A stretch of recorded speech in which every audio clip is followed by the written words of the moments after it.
There's an important little sticker on my boat right here on my gas cap that serves as an important reminder to never fill up with a 15% ethanol blended fuel, commonly known as E15.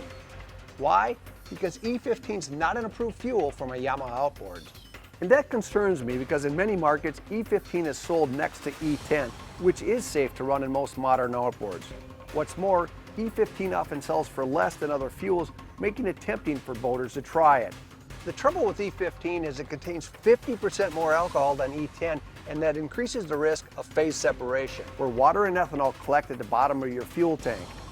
If given the choice, fuel up with ethanol-free gasoline. It's worth the extra cost.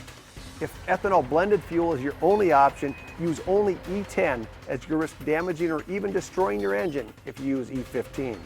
When it comes to achieving peak performance, maintenance matters.